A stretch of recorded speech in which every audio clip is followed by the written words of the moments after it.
Good morning, good afternoon, and good night to every single one of you out there watching this video. Welcome to recent gaming news. We have plenty to talk about, so let's start. To begin, we're gonna go with the Xbox news. Xbox had a lot to talk about this past week. Several announcements as well as their developer direct. Start with the amazing news of Game Pass picking up one of the most wishlisted games on Steam. I'm talking about the sequel, Frostpunk 2.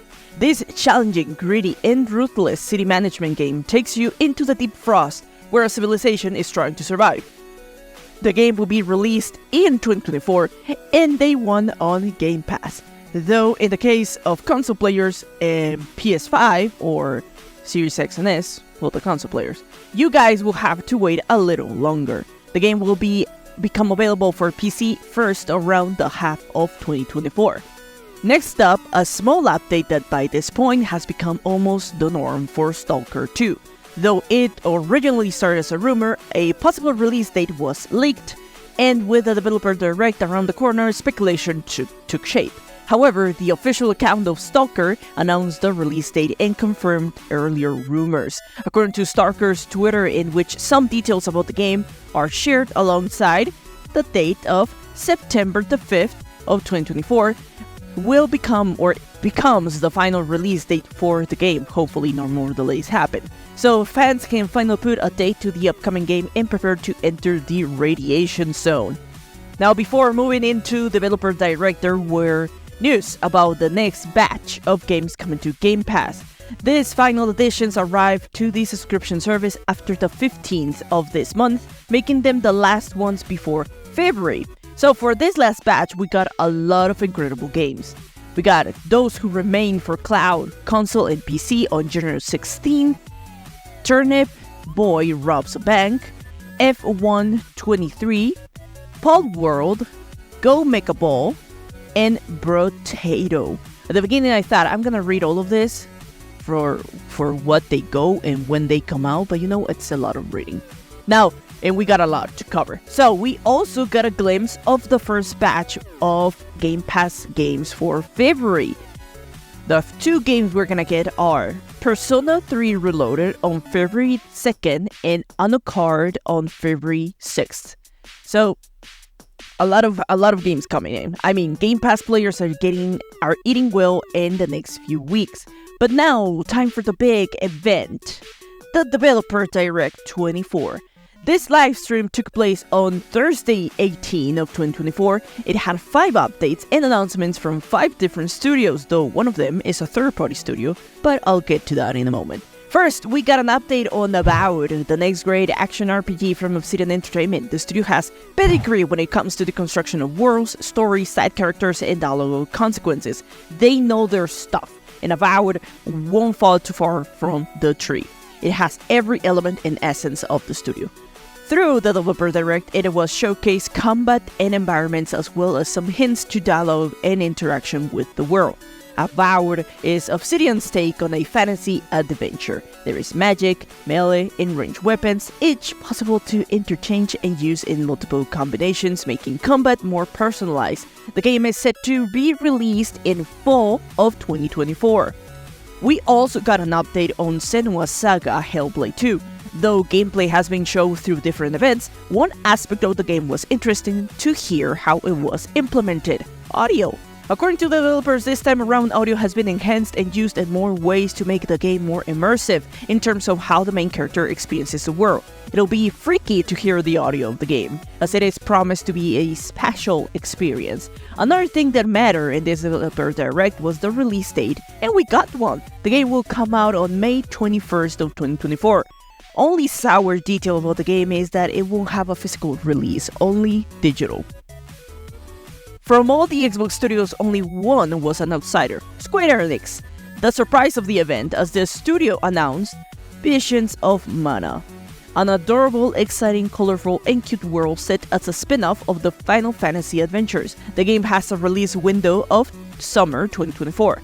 Then, the big gun, the big game, also announced was Indiana Jones and the Great Circle. This was the main spectacle. It looked incredible from almost all aspects, graphically, aesthetically, and little moments of gameplay. Even more amazing was the possible release window of the game on 2024. I know, super broad, it is a whole year, but in reality, I wasn't expecting to see this game this year. Maybe a little on late 2025 or early 2026. However, from what was shown, the game looks almost polished and ready to ship. I expect a release date will be announced in the summer Xbox show, which will also be packed of more amazing games. Now time to talk about some PlayStation news. First, we got the PlayStation Plus games update that are coming this month. For the tier of Extra and Premium, we got some interesting games. Tiny Tina's Wonderlands, Resident Evil 2, Hardspace Shipwreck, Lego City Undercover, Just Cause 3, Session Skate Sim, Shadow Tactics Blades of the Shogun, Vampire the Masquerade Swan Song, and Surviving the Aftermath. I mean, just the main 3 games I want to mention. Tiny Tina's Wonderlands, Resident Evil 2, and Just Cause, well, 4th I guess, and Hardspace Shipbreaker are great additions. Even if you are burned out of the Borderlands formula, Tiny Tina's Wonderland is a fresh take on the series, and you kinda, hopefully, maybe will enjoy it quite a lot. I did. Of course, Resident Evil 2 is Resident Evil 2, a classic. Now, in the tier premium classics, the games arriving are Rallycross, Star Wars Episode 1 The Phantom Menace, Street Fighter 30th Anniversary Collection, Legend of Mana, Secret of Mana. But that's not all. Final PlayStation news this week, The Last of Us Part 2 Remaster came out on January 19th of 2024.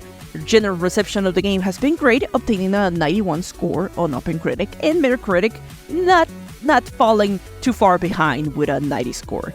If the job was well done, what else can be said about the game? It is a remaster version of a 2020 game, so graphically any updates are just minimal. So what gave it an extra was the extra mode of a zombies wave survival, which is kind of like a roguelike. You just try to survive as many waves as possible. And I mean, that gave it the bonus. But now with third-party news. First, we got the announcement of Prison Architect 2. I'm super excited for this one. I loved the first game. From making the most horrendous prisons to the most efficient ones, any playthrough was a blast. Now, the second game will have a graphical upgrade, no longer having a flat 2D world and now adopting the 3D. Some players have expressed discomfort about this, but as long as the game stays enjoyable and without many bugs or problems, on release, it should be perfect. Also, Konami announced physical releases for both Rocket Knight and Felix the Cat. Wow, it's been many years since I last saw Felix the Cat. It almost felt like a time capsule. Time capsule. Oh, look, ancient character. Sorry, what do you expect? This character is from before my living years.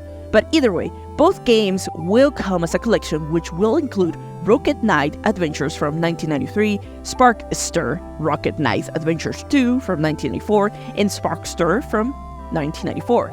As well with the Felix the Cat bundle features both 1992 NES and 1983 Game Boy titles. Now, also releasing this week, we got Prince of Persia: The Lost Crown. It feels strange to say, but Ubisoft knocked it out of the park with this one. Alright, said it, I still cannot believe it, but this new take on the Prince of Persia games has been received as some of the best of 2024. I know, it's still early in the year, but the game's so good, it's already, having people say this, it killed it. It killed any doubts of the game being not being an awesome experience, and that when it was first announced, it was misjudged too quickly. It is a great platforming game, challenging, fun, innovative. If you enjoy any of a classic platforming game, like the Crash Bandicoot games, this one is gonna be one that you must play. Now, to finish up with the gaming news, we got some PC gaming updates. First, Epic Games Weekly Game Free from January 25th to February 1st will be Infinity Factory, a Greek puzzle game where we take the role of a human that is abducted by an alien race and are put to work to help the aliens construct equipment. But it gives us plenty of freedom as it works as a sandbox game. Build factories that assemble products for your alien overlords and try not to die in the process. Sounds fun if you're into that stuff. Now, finally, PC gamers, be prepared to spend your money on the next Steam sale from January 22nd to the 29th. It will be all about pirates and ninjas, you heard me. Sea versus land.